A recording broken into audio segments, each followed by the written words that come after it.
Hey everybody, Anish Majumdar here, career coach to the fiercely ambitious. Back at you today to continue a little theme we've got going this week, which is really getting underneath the skin of where employers are at, what their real priorities are like, and figuring out ways that you can use that knowledge to give yourself a real edge, okay? Whatever your biggest goals are for this year, whether it's landing a better role, making a big industry pivot, finally getting a salary that makes you feel proud and makes you feel abundant and safe and secure for you and your loved ones, whatever that goal is, I'm confident that knowing this information is really going to keep you safe. And in many ways, these have been like the distillations of well over a decade now spent working on the ground lines with people just like you, coaching them and teaching them a way to get out of the job search trap and start generating their own career opportunities over and over again. So I'm really excited to share this with you, and consider this, we're breaking the Enigma code. You know what I mean? Like here, because these phrases I'm about to share with you, okay,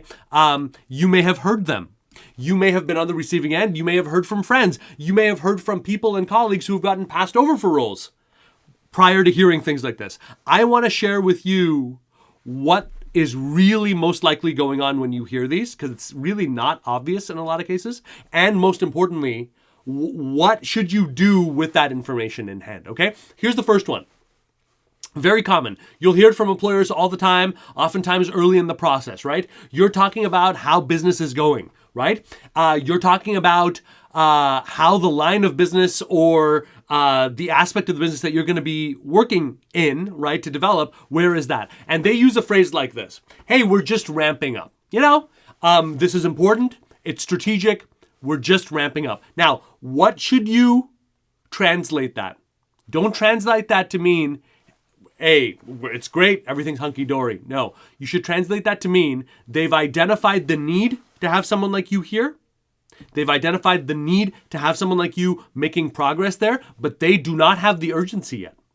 They don't have the urgency. Or they're fooling themselves, as oftentimes we do when we're looking at a major area that we don't have real clarity on, right? They're fooling themselves that they have more time than they really do, you know? I'll see it in my own line of work, you know, where you'll see people being like, yeah, I'm just casual. I'm like, what do you mean casual? Like, you've been looking for a job for 11 months. That's not normal. You know what I mean? You've been running out of money. Your family has no way to support themselves. That's not a normal situation, right? That's not ramping up, right? That's end stage, right? So your goal should be, when you hear something like that or verbiage like that, your goal should be, how do I create a greater sense of urgency here, right? How do I start asking questions and going deeper and deeper and deeper into what they're experiencing so that I can start pulling the pieces together and I can be like, okay, look, this is what happened last month, the month before, here's the ongoing trend. We're seeing now bleed over into this aspect of the business.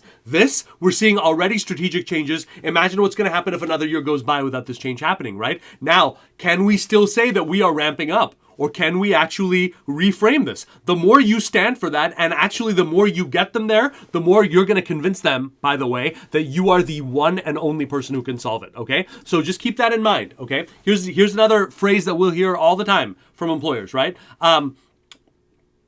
We are known for our world-class culture, right? You will hear this oftentimes very early in the process. What does that really mean? Most likely they are an absolute nightmare to work with. And most probably, they're already setting you up to take a major bath on the salary and compensation front were you to be presented with an offer. That's the only reason people start talking about, and companies start talking about, things that if you have it, you don't have to boast about it, right? If you've got a great culture, it's soft power. But the minute someone tries to take that and make it a hard power, a tangible asset, you know they're covering up for something else. So please do not buy that, okay? You should take that as a major warning sign when companies start touting elements like that, okay? If I discover that, I should see it in every interaction that I see, right? And if it's not there, it's not there. But it's absolutely unfair of you to bring that up and try to use that unfairly as a point of leverage, which is what is happening. So please be aware when you see companies self-promoting intangible assets like that early on in the hiring process. This is a big warning sign for me, okay? Here's another warning sign, of course. What's the lowest salary you'll accept? Here's the translation, okay? We don't give a crap about you. And we care more about the bottom line and the dollars and cents above any value that you are willing to provide. It's basically saying, look, I have this terminal illness. I have 2 doctors in front of me, okay? One is the best in the field. My rates of success go way up. For me to continue to be here for my family, my kids, way up, right? But it's hyper expensive. I don't even know how I'm going to come up with this. I'll find a way though, right? The second person is local and they're the cheapest. What do you want?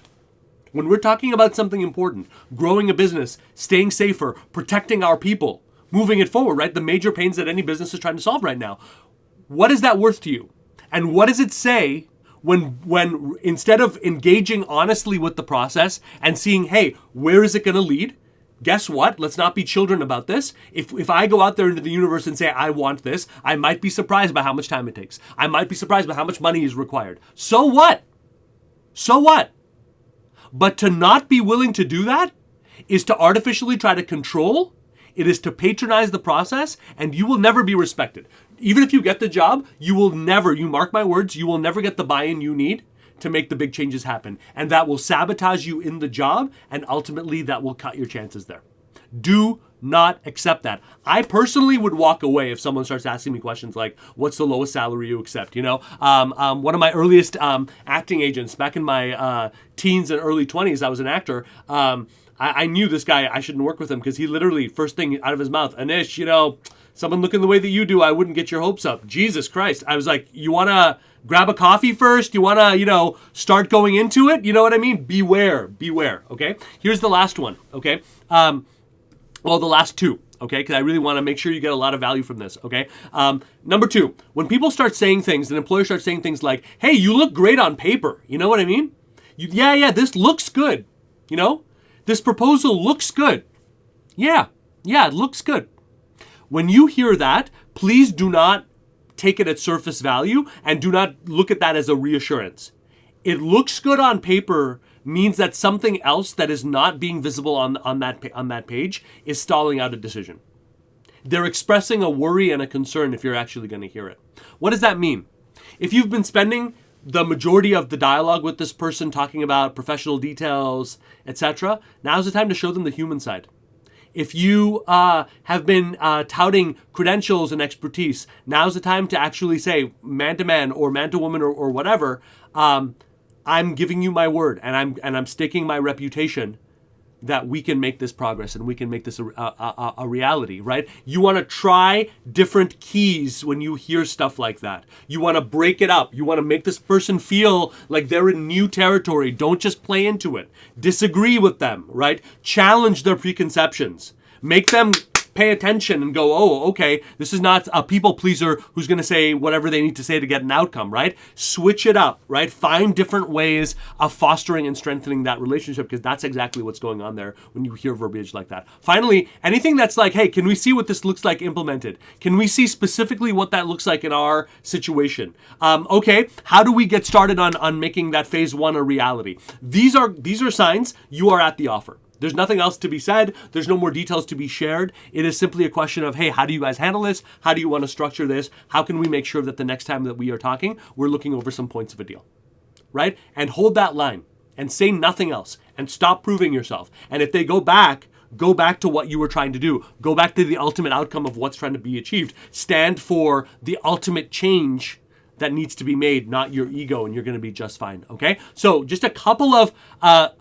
loving translations of phrases and that we see employers bandy about all the time. Hopefully this empowers you in a different way to see, this is what's really going on, and here's something different that I can do to get a better outcome. If you want to go deeper into my world, the next place that I would recommend you go to is helloanish.com, HELLOANISH.com. You'll find all the resources you need, free videos, trainings that I've put together. Again, looking at this whole problem from a different angle, a masterclass that'll teach you exactly the 5 shifts that my clients use every day to permanently get out of answering job postings and waiting around on the permissions of others. HelloAnish.com is where you need to be. Thank you guys for the questions. Thank you for the engagement. I hope this helps. Keep dreaming big and going for it. All right? Talk soon.